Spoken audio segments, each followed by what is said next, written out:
Tesouro que está do seu lado, fala, seja bem-vindo. Pode assentar no seu lugar e nós vamos ministrar a palavra do Senhor. Semana passada nós falamos de Jesus na criação do mundo. Falamos também de Jesus comendo com Abraão, julgando Sodoma. Mas não só é esse caminhar de Jesus no Antigo Testamento.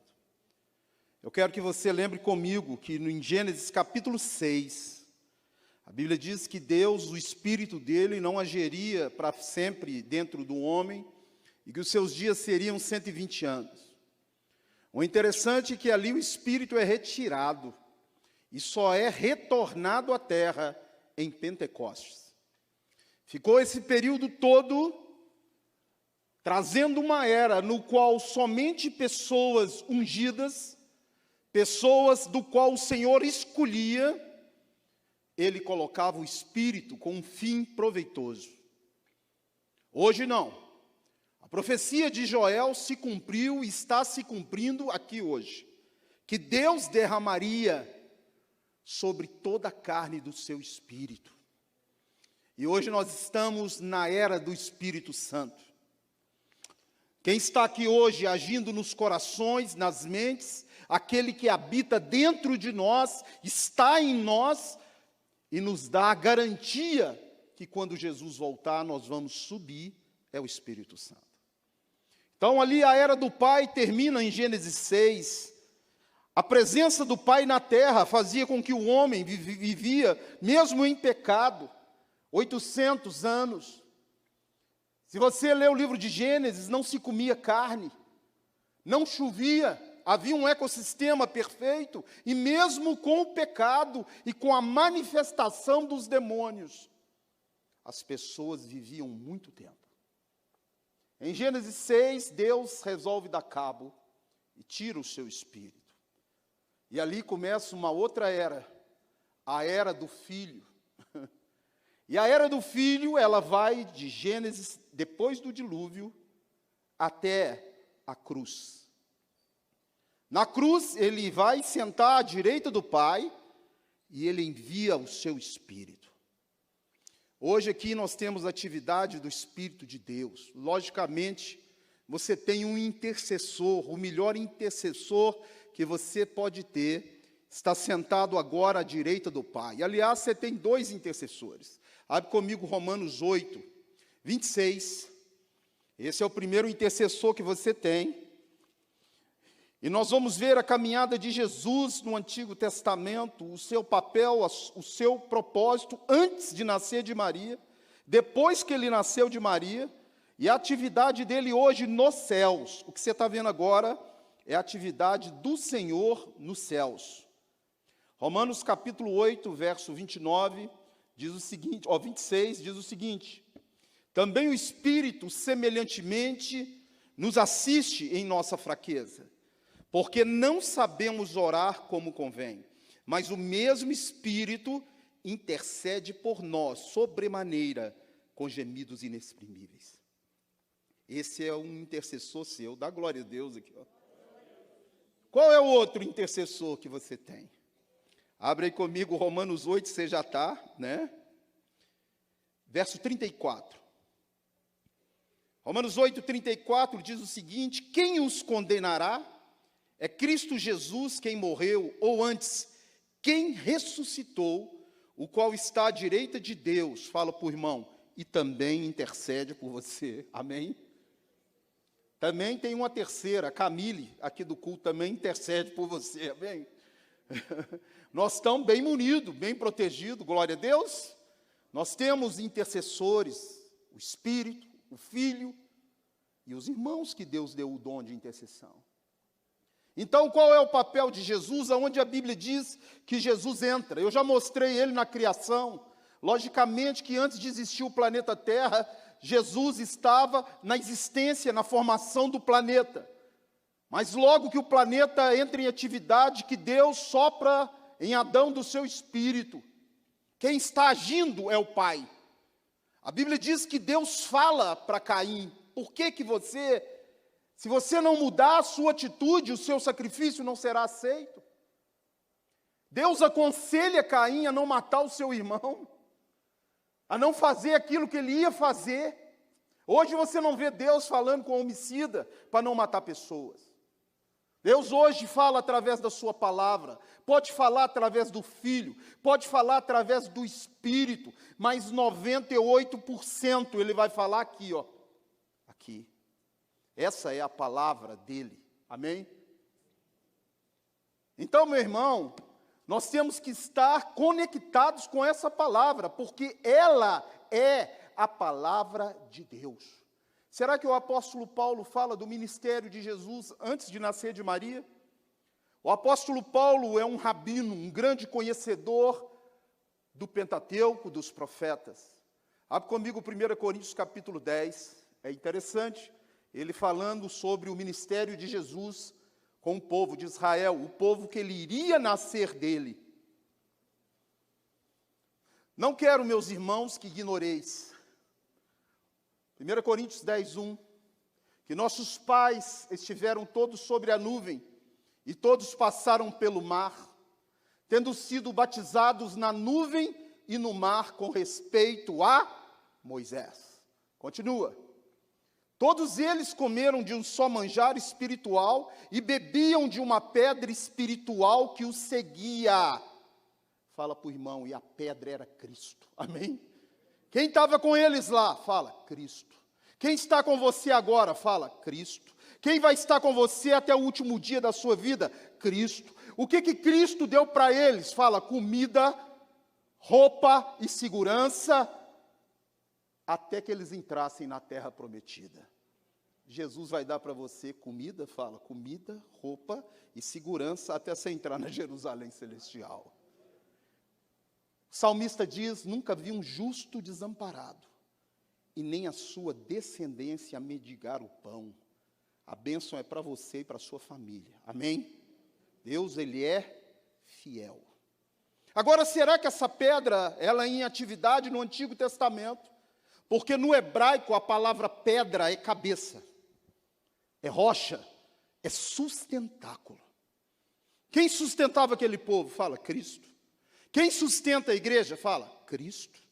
Ele é a pedra que os construtores, abrem comigo Atos 4:11.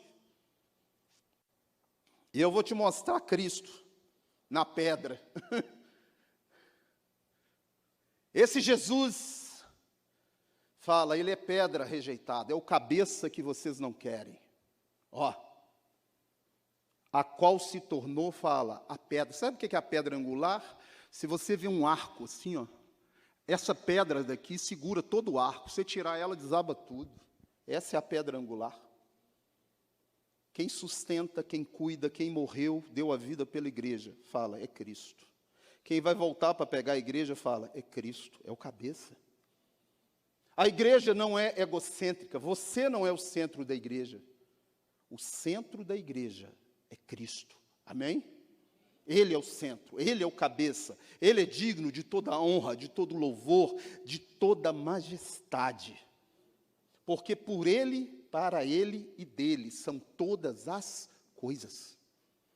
Então essa pedra, ela estava com o povo de Israel, esse cabeça, acompanhando aquele povo temoso, pirracento, que sempre se rebelava e contendia com Deus. E há um momento no livro de Êxodo, que Moisés se vê numa situação muito difícil. Abre comigo Êxodo, capítulo 13.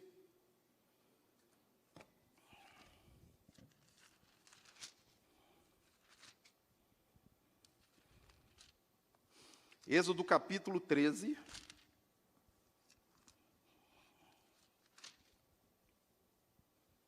Verso 17. Êxodo 13, 17. Desculpa, Êxodo 17, 3. Embolei. Êxodo 17, 3. Tendo aí o povo sede de água, murmurou contra Moisés e disse: por que nos fizeste subir do Egito para nos matares de sede, a nós e os nossos filhos e aos nossos rebanhos? Então clamou Moisés ao Senhor: que farei a esse povo? Só lhe resta apedrejar-me.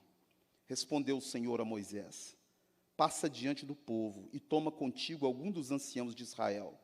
Leva contigo em mão o bordão com que feriras o rio e vai. Olha o verso 6.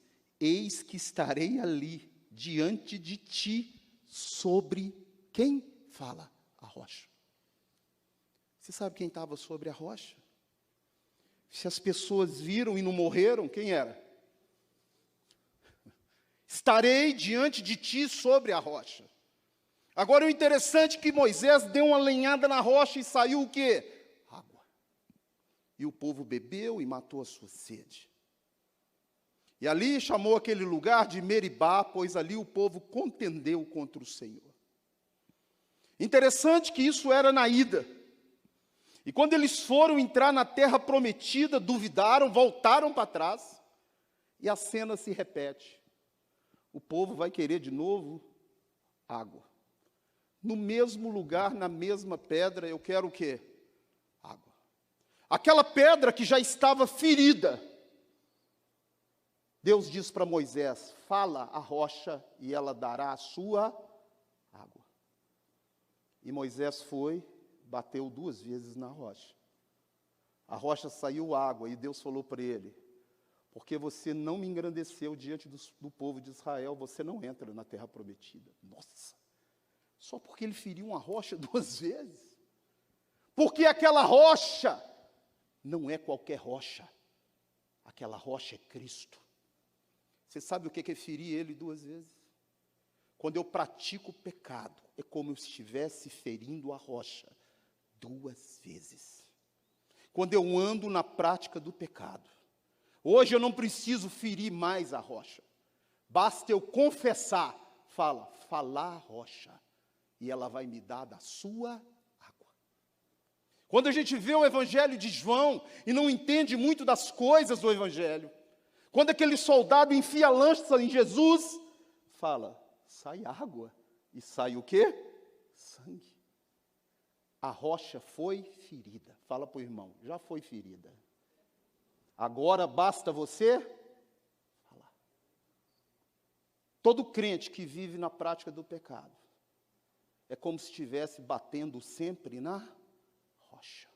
Abre comigo Hebreus capítulo 6, verso 4. Hebreus 6, 4. É impossível, pois, que aqueles que uma vez foram iluminados e provaram o dom celestial e se tornaram participantes do Espírito Santo. Fala, da água. O que é água mesmo? Fala, Espírito. Continua.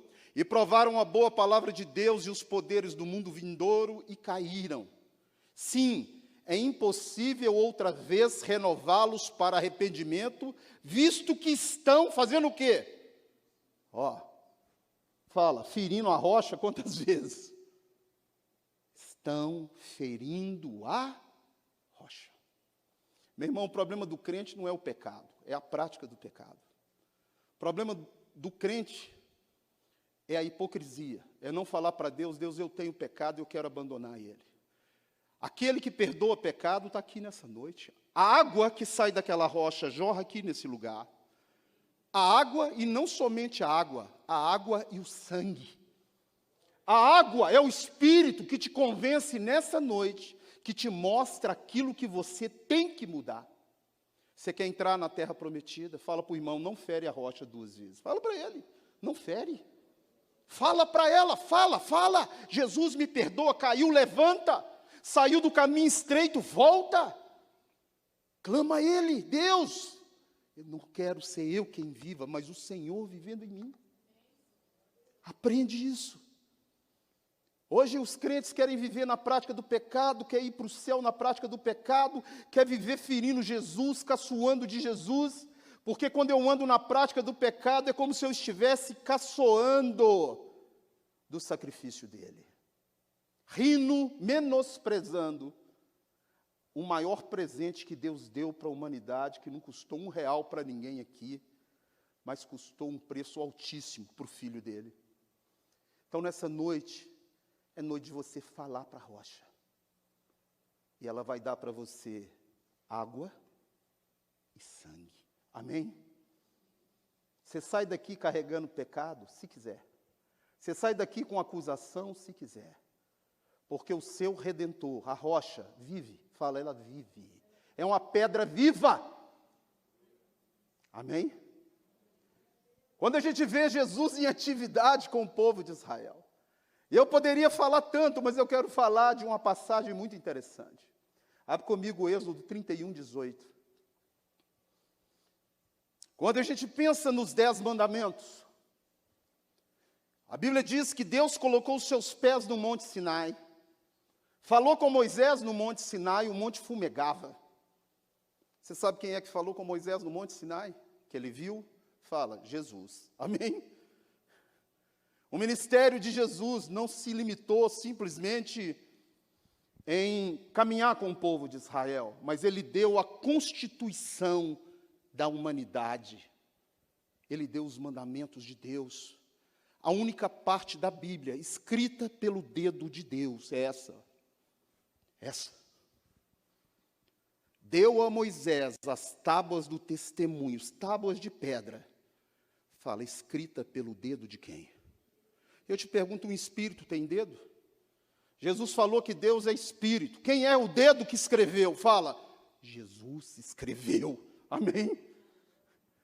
Ele acompanhou aquele povo, juntou aquele povo, derramou o Espírito sobre aquele povo. Você sabia que derramou? Que o primeiro Pentecostes acontece no Monte Sinai, o monte fumegava, havia som de trombeta, e os rabinos dizem, agora eu estou te falando da tradição judaica, que ali foram espalhadas 70 línguas de todas as nações. Porque no pé do monte não tinha só o povo de Israel, havia também povos de muitas nações, e eles ouviram os 10 mandamentos na sua própria fala, língua. Você sabe que o Pentecostes é uma repetição do Sinai. Ali Deus estava comissionando um povo para ser sacerdócio santo. Abre aí Êxodo 19, 5. E o povo tinha medo de Deus, e diz, agora, pois, se diligentemente ouvirdes a minha voz e guardares a minha aliança, então sereis a minha propriedade peculiar dentre todos os povos, porque toda a terra é minha. Vós me sereis reino de sacerdotes e nação, o quê? Santa. Você sabe por que Deus derramou o Espírito em você? Para fazer a mesma coisa com você. Todo mundo que está aqui nessa noite tem poder, fala poder, para destruir as obras das trevas. Você não sabia, não?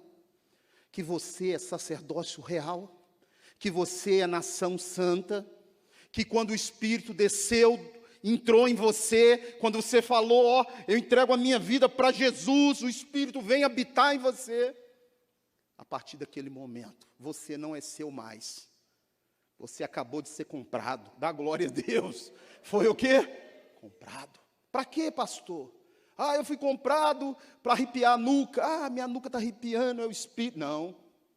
Abre aí, 1 Pedro, capítulo 2, verso 9.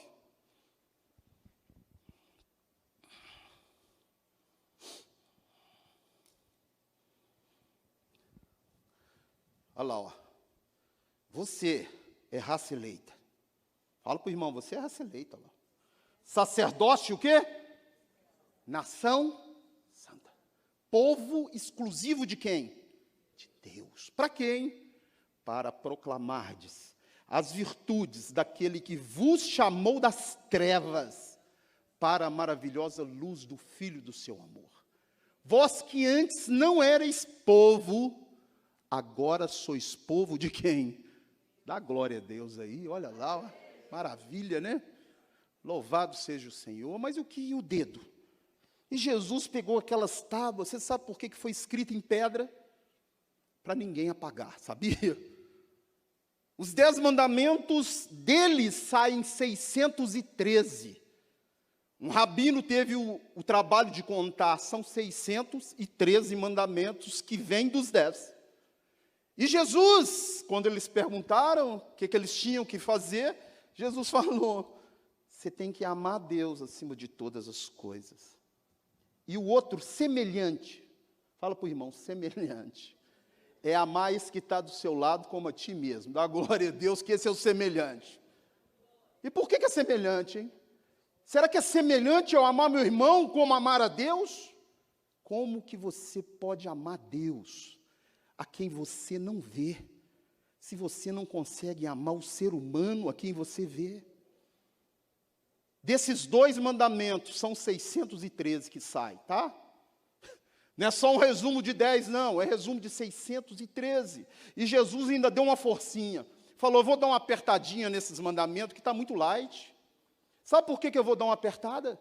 Porque eu vou morar dentro de cada um aqui nessa noite, e eu vou capacitar cada um aqui nessa noite a não mentir, a não roubar, a não odiar, porque eu habito dentro deles. Então ele foi dar uma apertada. Quando ele escreveu lá a Torá, os mandamentos, ele colocou, não assassinarás. Na sua tradução está, não matarás. Matar você pode. Misericórdia, pastor. Posso? Pode. Se você é um policial, estiver entrando num lugar, um cara atirando em você, você matar ele, você não vai para o inferno, não, mãe. Se entra um bandido armado na sua casa, você dá um tiro nele, mata ele, Deus não vai te condenar. Nem a lei dos homens, nem a lei de quem? De Deus. Isso não é assassinato. Assassinato é eu programar para matar alguém, sim ou não? Então, agora, para Deus, não estou falando para você matar ninguém, não, amém?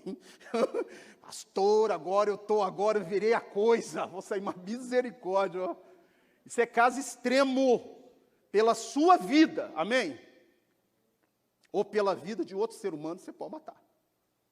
Se você vê uma pessoa que vai morrer, uma ou outra tirando nela, uma pessoa inocente, você pode matar aquele cara, que você não vai ser julgado também, não. Porque é uma prova de amor muito grande. Você está colocando a sua vida em risco em prol de outra pessoa. Amém? Então, assassinar é diferente de matar. Aí Jesus foi e deu uma apertada. Eu falei, isso está muito fácil. Muito fácil. Abre comigo 1 João, capítulo 3, verso 15.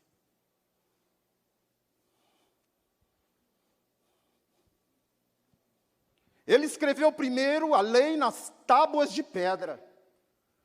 Mas agora a lei está escrita no seu coração. Dá glória a Deus que ela está dentro de você. Ó.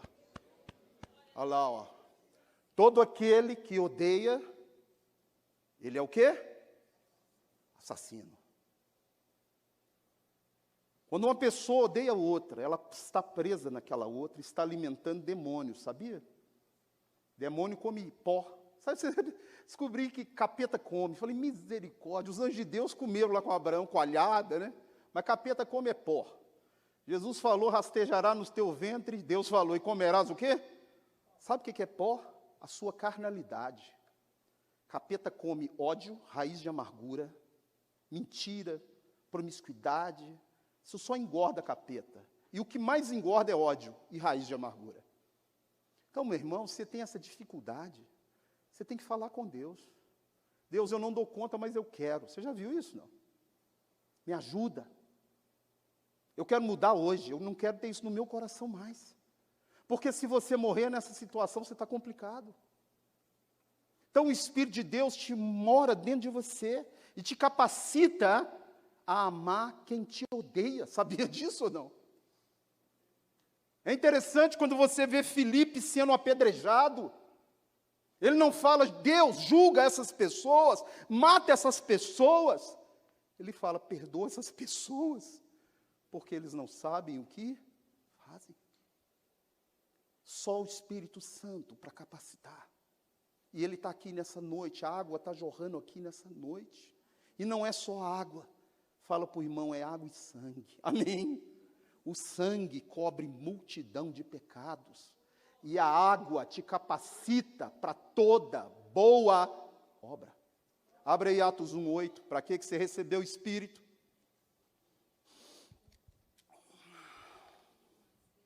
Estevão, falando bobagem aqui. Caduca, de vez em quando falta um parafuso. É Filipe, é Estevão. Tá bom.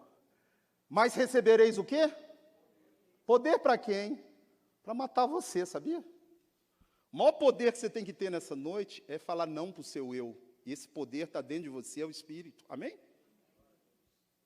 Meu irmão, eu vi outro dia, ele me mostrou um vídeo de um pastor, o cara falando que nós somos presos e eles são livres, né? E aquele pastor vai falando, pergunta para o cara, você consegue parar de beber? O cara, não, não consigo. Você consegue parar de fumar? Não, não consigo. E eu que sou escravo, o escravo é você, que não consegue isso tudo. Quem é que consegue mudar o caráter de uma pessoa? Fala, o Espírito Santo. Amém? Ninguém mais muda, a não ser o Espírito Santo. Então, meu irmão, eu quero mostrar a você Jesus escrevendo com o dedo de novo. Ele escreveu com o dedo dele lá em Êxodo, escreveu as tábuas da lei e deu para Moisés. Toma. Isso aqui é a base. Sabe o que é base? É a base. E no Novo Testamento ele fala, a base é amar a Deus e semelhante amar o próximo. Mas há uma passagem no Novo Testamento que Jesus também escreve com o dedo. E é muito importante você conhecer essa passagem. E eu creio que nessa passagem você vai entender a obra que ele fez na sua vida. Quando ele escreveu ali com o dedo, ele estava escrevendo a tábua da lei. E se você não sabe o que é pecado, se eu pergunto para as pessoas o que é pecado, elas dizem errar o alvo. Mas a Bíblia diz o que é pecado. Abra aí 1 João 3,4.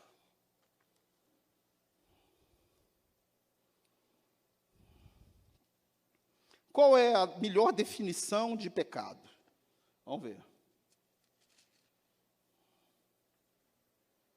Todo aquele que pratica o pecado também transgride o quê? O que é o pecado? Fala, transgressão da lei. Quando Jesus escreveu com o dedo ali, se transgredisse a lei, a pessoa estava em pecado. O que ele tinha que fazer, hein? Ele tinha que arrumar uma oferenda, um bicho. Dependendo do pecado dele, havia as ofertas, as oferendas. Teria que ser derramado sangue. Alguém tinha que morrer, porque o pecado gera o quê? Morte. Se eu tivesse um problema com a minha esposa, e cometesse um pecado, eu teria que ir até o sacerdote, um levita, e falar, eu cometi um pecado. Ele ia falar, então você me traz aí um cordeiro. Misericórdia, o bicho não fez nada. Já chegava eu com um cordeiro lá, parecendo um cachorrinho poodle, de 1 ano. Branquinho, lindinho, bonitinho. Aí o sacerdote falava para mim, põe a mão na cabeça dele agora. O seu pecado vai para ele. E olha nele, o bicho estribuchando lá. Você via a consequência do seu pecado ao vivo. Fala, misericórdia. Você via na hora. Só que bicho não consegue tirar pecado. Aí o cara pecava de novo, rodava mais um cordeiro, um cabrito, já ia de novo rodar. E ficava aquele coisa, morre bicho, e pecava e mata bicho, e roda daqui, porque o preço do pecado é a morte, e não há remissão de pecado sem sangue, então o bicho era morto. Aí veio Jesus. E Deus, em vez de matar você, ou seu filho, ele pegou o dele, colocou a mão na cabeça do filho dele, e lançou os pecados do mundo inteiro nele, e cortou a garganta dele. Fala, misericórdia. Você sabe, quando você olha para a cruz, você tem que ficar chocado, porque esse é o preço do seu pecado. Eles ainda colocam Jesus vestido na cruz, mas não, é nu. Tudo enquanto é a pior vergonha que uma pessoa pode passar. Depois de ser completamente chicoteado, nu numa cruz, com a coroa de espinho na cabeça. Esse é o preço pela sua vida, pela minha vida. E não te custou R$1. Em Isaías 53:10, diz que Deus colocou ele na cruz. Em Isaías 53:11-13, diz que ele agradou em dar a vida, e moeu o filho dele, e Jesus ficou feliz em ver você hoje aqui nesse lugar. Amém? Será que hoje ele é feliz com você mesmo? Será que hoje Jesus pode falar assim, valeu a pena pela sua vida? Tudo que você fizer por Jesus é pouco. Põe isso na sua cabeça. Nós gostamos de nos vangloriar das nossas obras, daquilo que fazemos para Ele, mas tudo que você fizer é nada perto do que Ele fez por você. A Bíblia diz, não que nós tenhamos amado a Deus, mas que Ele nos amou primeiro e enviou o Filho dele como propiciação pelos nossos pecados. Há uma passagem no Novo Testamento de uma mulher. Essa mulher, ela é pega em flagrante adultério. E quando eu leio aquele livro, eu tenho que lembrar do culto passado. Quando eu mostrei que Jesus, ele tem um papel primordial, além de ser sumo sacerdote, rei, fala para o irmão, ele é juiz. Abre aí Atos 10, 42, só para lembrar a sua mente.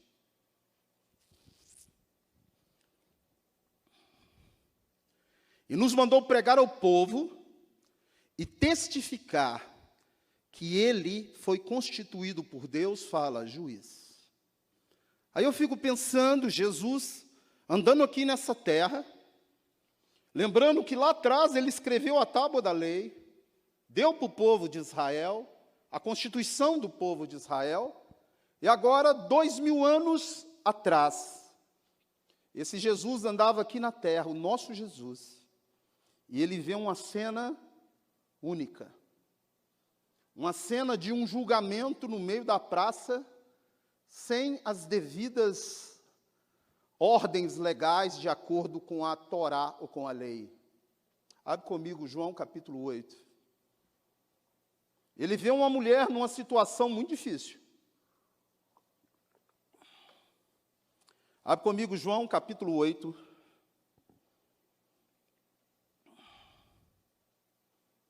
Verso 3.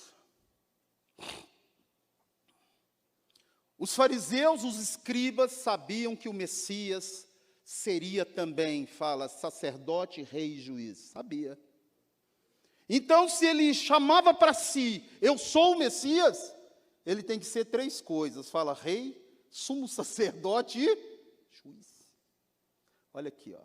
Os escribas e os fariseus trouxeram à sua presença uma mulher surpreendida em adultério e fazendo-a ficar de pé no meio de todos, disseram a Jesus. Vou traduzir, você é o Messias mesmo? Então, ó, você é o Messias? Mestre, essa mulher foi apanhada em flagrante, o quê? E na lei. Ou seja, o Messias escreveu o quê? A lei. Na lei. Ó, na lei, mandou Moisés que tais mulheres sejam apedrejadas. Tu, pois, o que diz? O que você fala, juiz? Você sabe que o juiz, ele não pode colocar o sentimento dele. Se o juiz for colocar sentimento, ele tem que cumprir o que está o quê? Determinado. A primeira coisa que eu vejo nesse julgamento, cadê o homem, hein? Se ela foi pega em flagrante, tinha que ser apedrejado o adúltero e a adúltera. Mas ali só estava a mulher. Que flagrante que é esse? Que você tem só a mulher. Eu te pergunto, isso seria suficiente para anular o julgamento dela? Se o outro sumiu, ela vai ser apedrejada do mesmo jeito. Olha o que eles estão querendo fazer com Jesus. Como diz aí no popular, colocar numa sinuca de bico, sem saída. O Senhor é o Messias, o Senhor é o juiz, é o enviado de Deus, é o que escreveu a Torá com o dedo, é aquele que deu a Constituição para o povo de Israel, e lá na Constituição está escrito que se alguém for pego em flagrante adultério, será morto o adúltero e a adúltera. O que você fala? Vamos ver ele.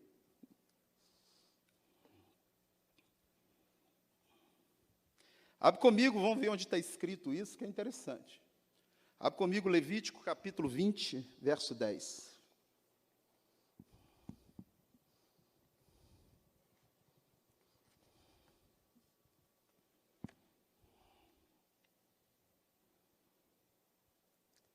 Levítico 20:10. Se um homem adulterar com a mulher do seu próximo, será morto, fala, o adúltero e a pena de morte, sem chance. Tem que matar. E aí? Misericórdia. Você está diante de quem escreveu a lei. Você está diante do juiz. Você está diante daquele que é o rei, sumo sacerdote e juiz. E aí? Abre comigo Deuteronômio. Deuteronômio 22, vamos ver. 22. Deuteronômio 22.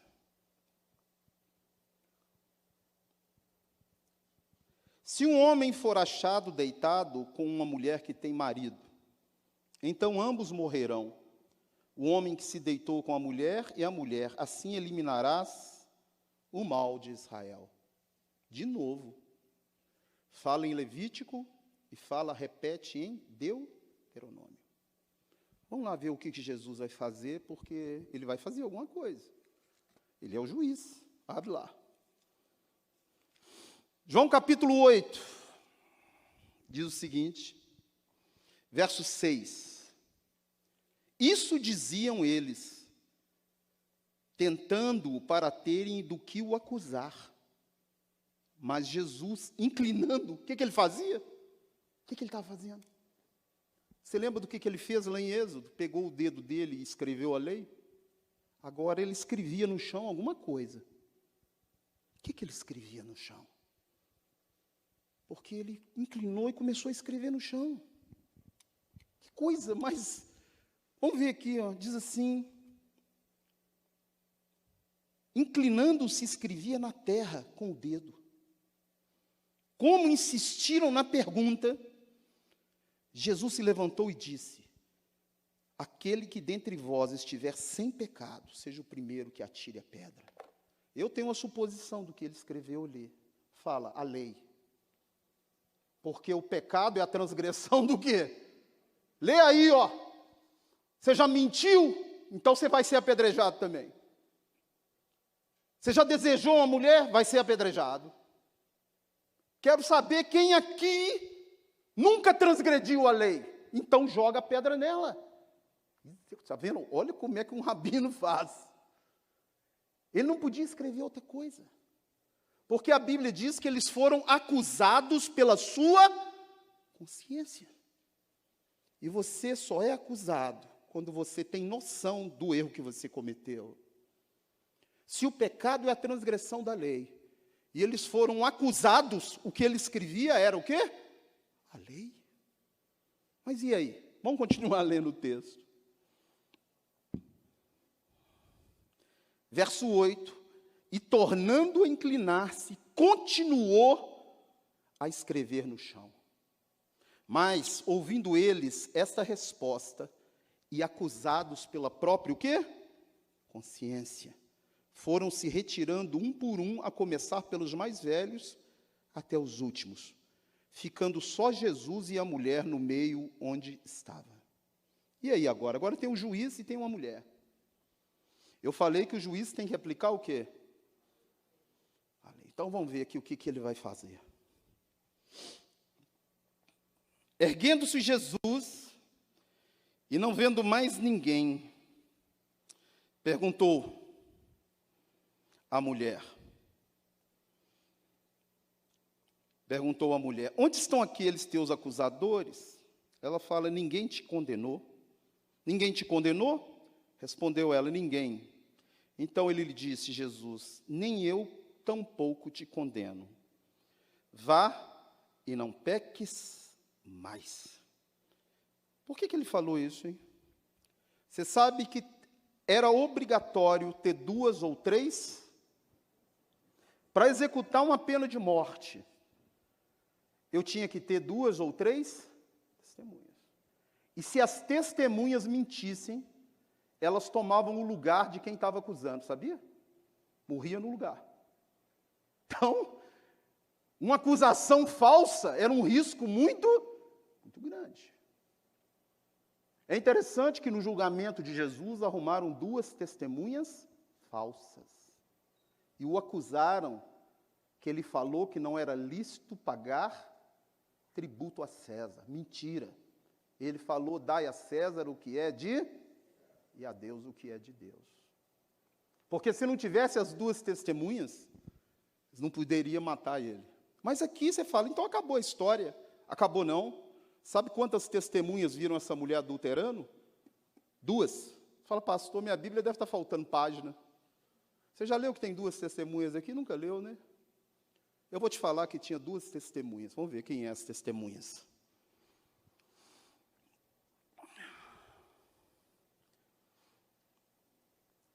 João 8,13. Então lhes objetaram os fariseus: tu dá testemunho de ti mesmo, logo o teu testemunho não é verdadeiro. Respondeu Jesus e disse-lhes: posto que eu testifico de mim mesmo, o meu testemunho é verdadeiro, porque sei de onde vim e para onde vou. Mas vós não sabeis de onde venho nem para onde vou. Vós julgais segundo a carne, eu ninguém julgo. Se eu julgo, o meu juízo é verdadeiro. Presta atenção, porque não sou eu só, porém eu e aquele que me enviou. Quem viu a mulher adulterando? Fala o pai e o filho.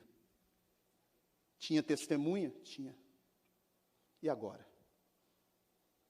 Como que ele libera a mulher sem apedrejar?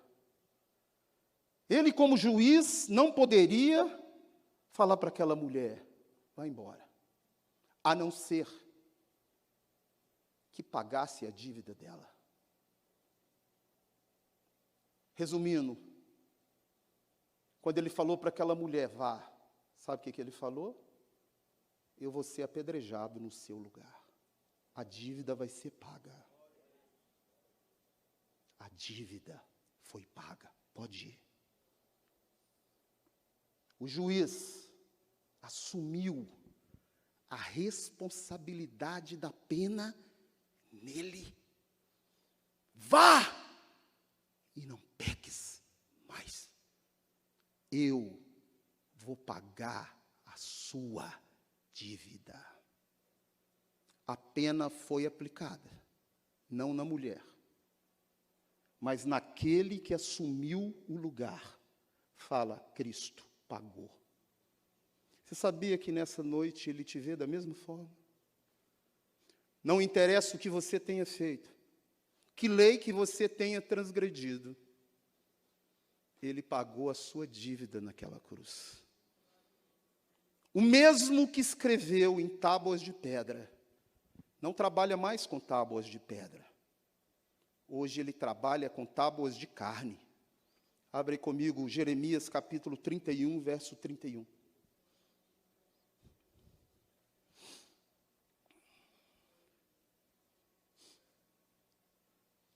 Eis que vem dias, diz o Senhor, em que firmarei nova aliança com a casa de Israel e com a casa de Judá. Não conforme a aliança que eu fiz com seus pais, quando eu os tirei da terra do Egito. Porquanto eles anularam a minha aliança, não obstante eu os haver desposado, diz o Senhor. Mas porque essa é a aliança que firmarei com a casa de Israel naqueles dias, diz o Senhor. Fala, na mente lhes imprimireis as minhas leis, e no seu coração lhes inscreverei. Eu serei o seu Deus, e eles serão o meu povo. Você viu Deus escrevendo no seu coração? Na sua mente? Mas Ele diz que Ele escreveu. E eu vou te falar como que Ele escreveu. Continua lendo o versículo, continua. 34. Não ensinará jamais cada um ao seu próximo, nem cada um ao seu irmão. Conhece o Senhor. Porque todos me conhecerão, desde o menor até o maior deles, diz o Senhor. Pois... Fala, igual a mulher da cruz, eu vou ser apedrejado, moído no lugar deles, e da transgressão deles jamais me lembrarei. Dá glória a Deus. Amnésia, olha ali, dá o que nele? Fala, amnésia. Agora, o que é escrever no meu coração e na minha mente? Será que hoje eu tenho que saber toda a Torá de cor, 613 mandamentos? Eu tenho que hoje barrar barbante aqui em mim para ficar contando ali os 10 mandamentos? Será que é isso que eu estou, essa lei que está em mim? Não, está numa lei superior. A Bíblia diz que quando muda o sumo sacerdote, há também mudança de lei. E ele botou uma lei em você superior à Torá. A lei do Espírito da vida. Fala para o irmão, a lei do Espírito da vida. Abrem comigo Romanos 8:1. Romanos 8, verso 1. Agora, pois, já nenhuma o quê? Por que não há? Porque ele pagou a sua, tá? Quem lê isso aí, não imagina o que é não ter condenação. Você está achando que Deus falou? Não, tudo bem, você pecou, está tudo bem. Não, você pecou, meu filho morreu. Você transgrediu, ele foi moído, ele foi apedrejado, ele foi picado. Qual que era o pior castigo pelo pecado? Crucificação. Então já vou levar ele no extremo. Não vai ser apedrejado, não, que morre rápido. Vai para a cruz, vai ser chicoteado, moído, pisado, com coroa de espinho na cruz.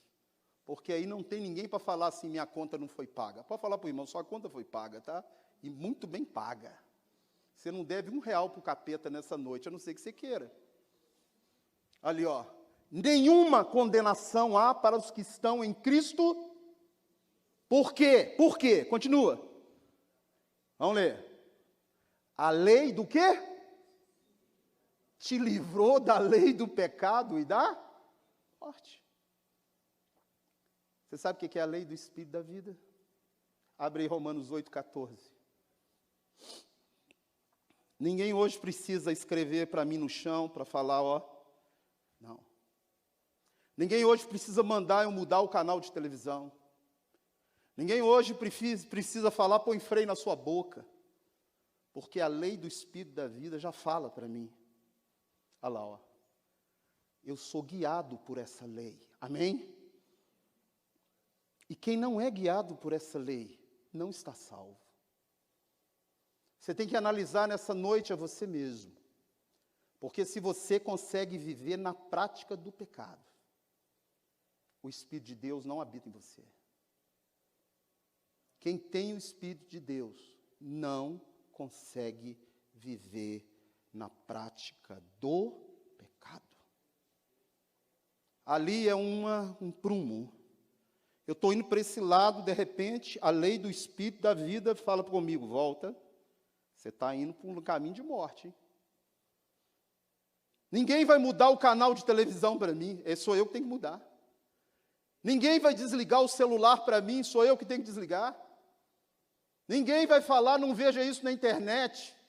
Sou eu que tenho que mudar as minhas atitudes, porque a minha mente está sendo renovada. A palavra de Deus está escrita na minha mente, é o Espírito de Deus e no meu coração. Abre comigo Romanos 12, 2.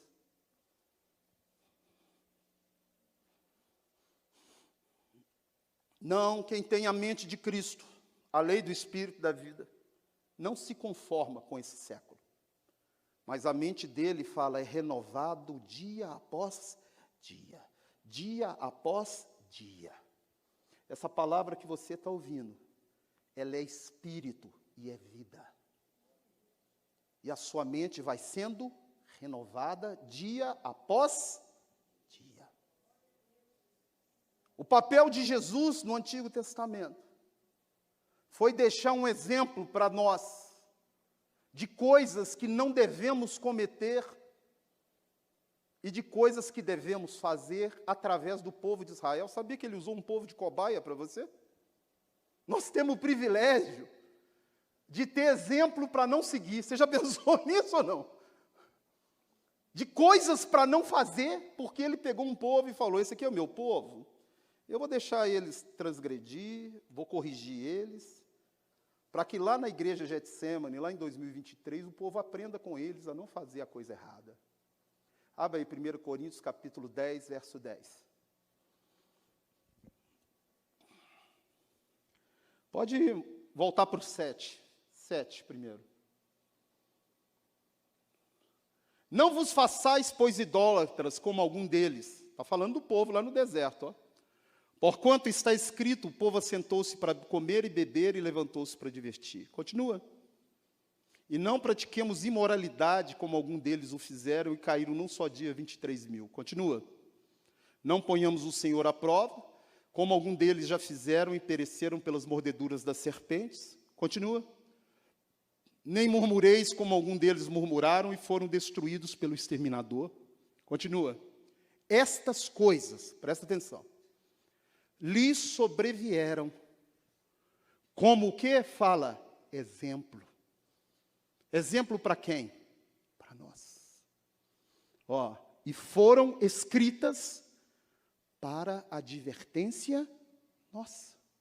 A nós, os quais o fim dos tempos tem chegado. Continua. Aquele, pois, que pensa que está em pé, fala para o irmão, vigia para não cair. Você sabe qual que é o problema? O dia que você achar que você está bem, você cai. O dia que você tem que viver todo dia falando assim, eu preciso de Deus mesmo, sou um miserável pecador, preciso dele. Enquanto você pensar assim, você vai buscar Ele de todo o coração, sim ou não? O dia que você falar, eu estou bem demais, você cai. Então, se você pensa que está em pé, vigia. Porque é justamente aí que a queda vem. Jesus, Ele andou com aquele povo, e no outro culto eu ainda vou falar mais dos passos dele. Nós vamos caminhar com Jesus até na Jerusalém Celestial. Você já pensou? Você vai voltar com Jesus lá para o Éden. Olha só que maravilha, hein?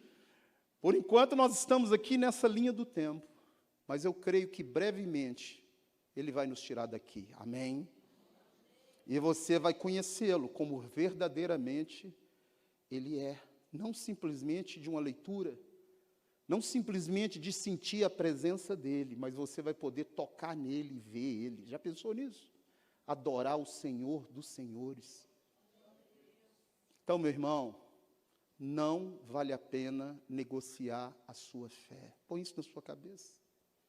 Não vale a pena abrir mão de Jesus por ninguém e nem por nada. Não negocia a sua fé. Meu tempo acabou? Não, né? Quanto tempo? Eu não estou enxergando. 21 e quanto? Ah, tem mais tempo ainda para a gente falar. Amém? Então, quando eu vejo lá no Antigo Testamento, a rocha é quem? Jesus. O juiz é quem? Fala, Jesus. Você quer ver mais Jesus? Um dia Jesus vai pegar um moço e vai dar um couro nele também. Abre aí Hebreus 12:6. E essa história, ela tem muito a falar conosco. Porque o Senhor corrige a quem ama e açoita a todo filho que recebe. Pois qual é o filho que o pai não corrige? Continua. É para a disciplina que perseverais. Deus vos trata como os filhos. Pois que filho há que Deus não corrige? Tem um aqui que Ele vai corrigir. Por que Ele vai corrigir? O nome dele é Jacó. Jacó significa segurou no calcanhar. Porque quando o irmão foi nascer, ele agarrou no calcanhar. Ele queria sair primeiro do que o irmão. E Deus vai mudar o nome desse homem, mas primeiro vai quebrar ele, tá? É interessante que Deus fala que nós somos o vaso e Ele é o oleiro. E se o vaso espatifar na mão dele, Ele não joga fora não, Ele faz de novo. Amém? Deus, Ele é bom com você. Se quebrar, Ele faz de novo. O diabo pega os vasos dele aí, ó, pisa, destrói e joga no meio do lixo, mas Deus não. Deus é o oleiro e você é o barro. Abre comigo Gênesis e vamos ver a história de um homem com muita intimidade com Deus e que, Gênesis capítulo 33, e que ao mesmo tempo, Gênesis 32, desculpa. Esse homem, ele fez um voto com Deus. Ele pediu 3 coisas para Deus. Ele pediu roupa, ele pediu comida e ele pediu segurança. Eu quero falar para você, não faça voto que você não vá o quê? Cumprir. A Bíblia diz que 20 anos se passaram, 20. E Deus virou para Jacó e falou, levanta, eu vou te levar de volta para a terra. Você me pediu comida, roupa e segurança, pois agora você tem 12 filhos, está podre de rico, e eu vou te dar segurança. Abre comigo Gênesis capítulo 32, verso 1. Você sabe que um anjo, na Bíblia, matou 185 mil pessoas? Um só. A Bíblia diz que Deus enviou um anjo contra o exército da Síria. E esse anjo matou 185 mil pessoas. Agora imagina você voltando para a sua terra, e você acampa lá no mato, sabendo que seu irmão possivelmente tem ódio, muito ódio de você, porque você pegou a bênção dele, passou a perna nele.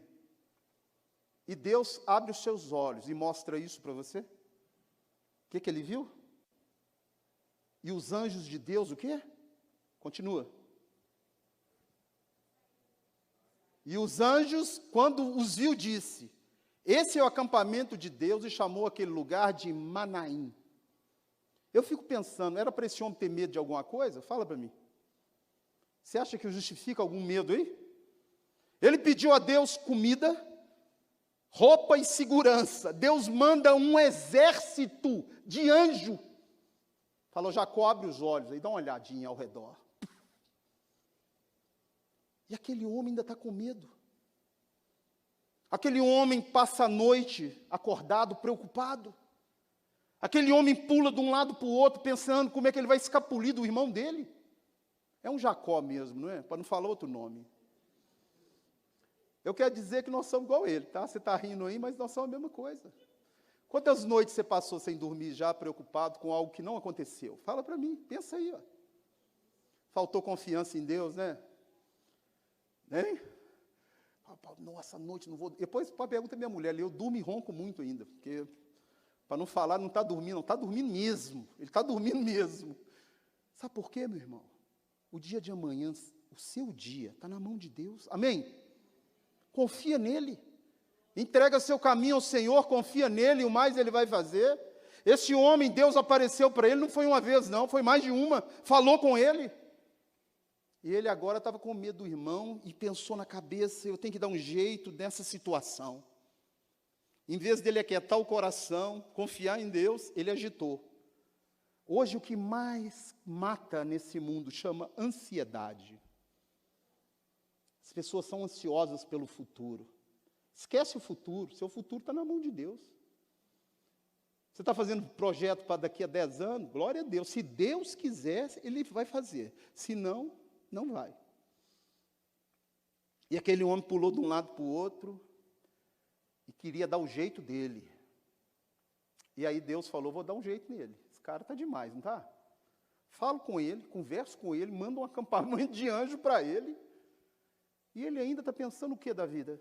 Em vez de descer para a terra de uma vez e ir lá voltar para Betel, ele está preocupado. Vamos ver o que Deus vai fazer com ele. Eu quero dizer que às vezes nessa noite você está preocupado com alguma coisa, e Deus, em vez de ajudar Jacó, piorou o lado dele, tá? Porque ele tinha a ideia de sair correndo, metade para um lado e metade para o outro. Deus vai quebrar a perna dele e vai falar: corre agora, vamos ver. Agora você corre aí. Ó. Eu sou manco, mas é só na perna, na fé não. E também não sou Jacó, não, já sou Israel, amém? Mas tem crente que está apanhando porque quer apanhar. Sabe por que ele está apanhando? Porque ele não confia no Senhor. E aí você vai entrar no chicote igual esse. Ó. Porque Deus fala: corrija o filho a quem ama. Abre comigo Gênesis capítulo 32, verso 22. Levantou-se naquela mesma noite, tomou suas 2 mulheres, suas 2 servas, e seus 11 filhos, e transpôs o val de Jaboque. Tomou-os e fê-lo passar o ribeiro, fez passar tudo o que lhe pertencia. Ficando ele só, lutava com ele um anjo, está na sua Bíblia aí? Fala, um ish, homem. A palavra homem no hebraico é ish. Pastor, e a música agora? Jacó segurou o anjo, e o que eu faço com ela? Não sei o que você vai fazer não, mas não é anjo não, é um homem, tá? Eu não sei como é que você vai cantar não, mas você pode até cantar. Você pode cantar da seguinte forma: anjo e mensageiro é a mesma coisa. Jesus ali é um mensageiro também, amém? Não é um anjo, é o próprio Cristo. Porque a Bíblia diz que ele lutou com Deus. Lutou com quem? Então ele lutou com o anjo? Fala, não. Lutou com Deus. E quem é? Quem é Deus em forma humana? Fala para mim. Nem sei, Deus é amor. É amor. E amor também é corrigir, sim ou não? O pai não corrige o filho a quem ama? Vamos ver a situação desse aqui. Ele queria correr, ó. E lutava com ele um homem até o romper do dia. Vendo esse que não podia com ele, tocou-lhe na articulação da coxa, deslocou-se a junta da coxa de Jacó na luta com o homem. Fala, piorou a situação dele, sim ou não? Ele queria correr, agora ele não corre mais. Sabe por que Deus fez isso? Para ele aprender a depender dele. Muitos crentes ficam na luta com Deus. Quer lutar com Deus.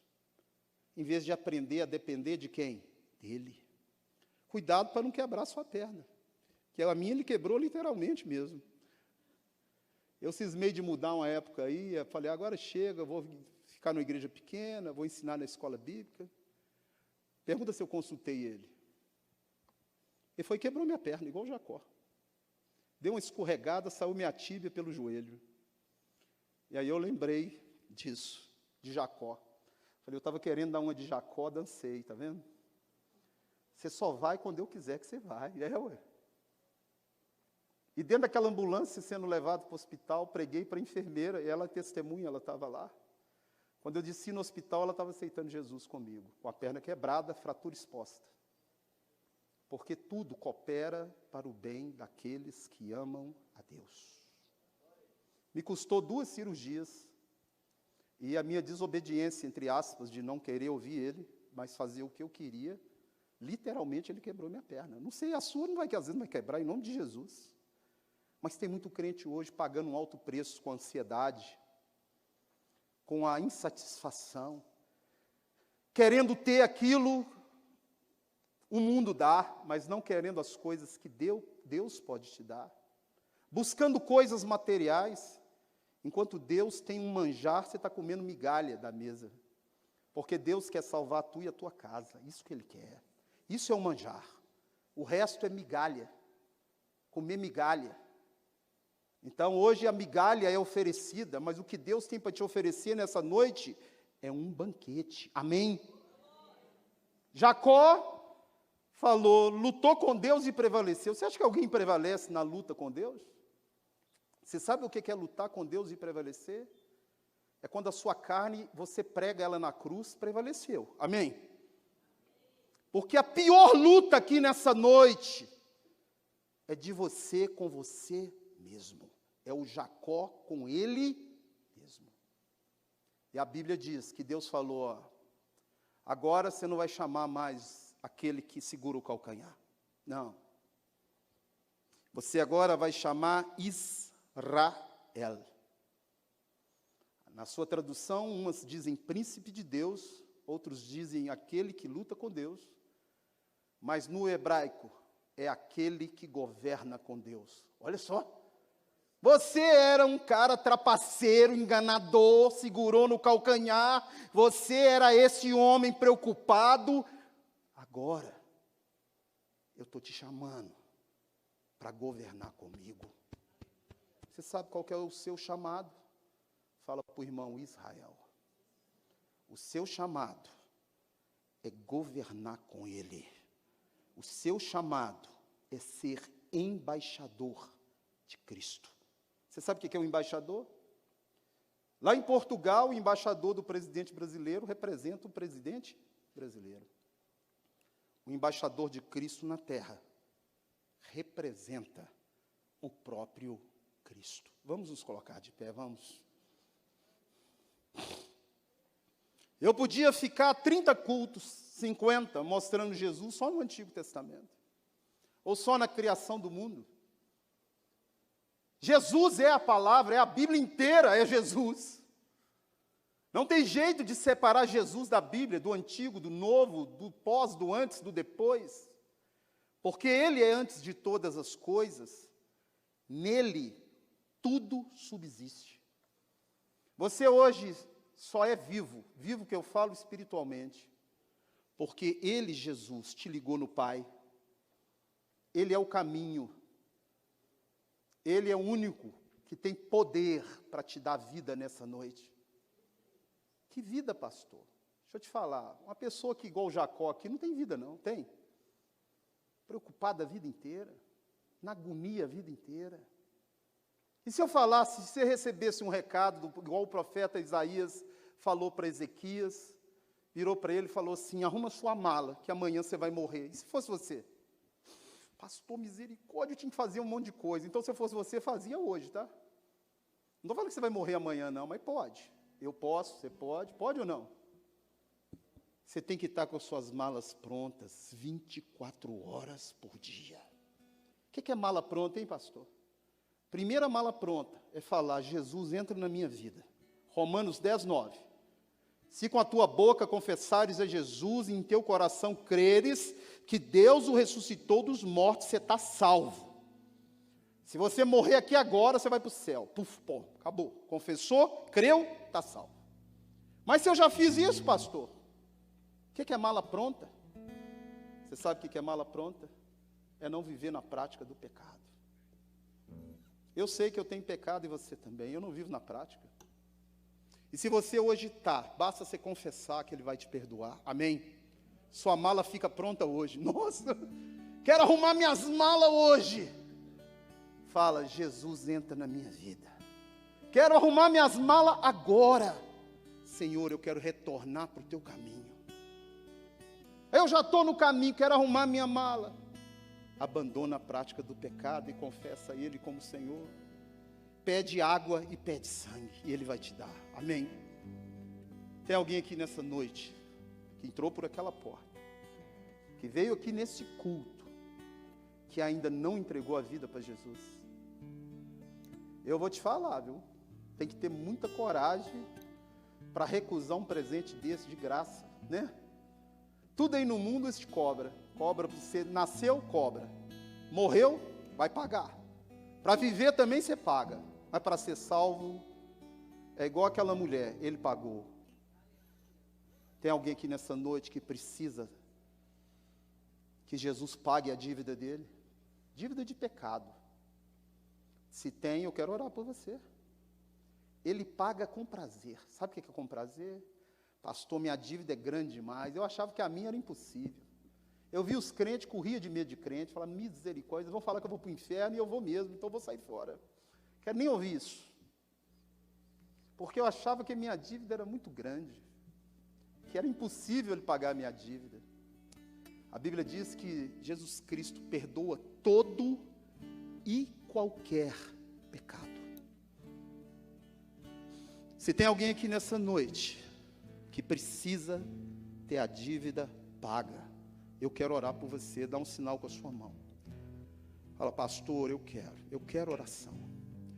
Eu preciso, nessa noite, sair por aquela porta, sabendo que a minha dívida está totalmente paga e a minha mala está pronta. Tem alguém aqui? Levanta a mão bem alto. Se tem, levanta, que eu quero ver a sua mão para orar por você. Não? Tem alguém aqui nessa noite que precisa voltar para os caminhos dele? Que estava no caminho dele? Quem vai te convencer não sou eu não convenço de nada. É o Espírito Santo. Se o Espírito Santo bate na porta do seu coração agora, Ele quer transformar a sua vida. Tem alguém aqui nessa noite que fala, eu estou achando que eu estou meio para lá, eu estou querendo ficar no caminho estreito? Se tem, eu quero orar por você. Tem alguém? Não? Não? Glória a Deus, então, dá uma salva de palmas para o Senhor, tá? Pode assentar no seu lugar. E semana que vem, se Deus permitir,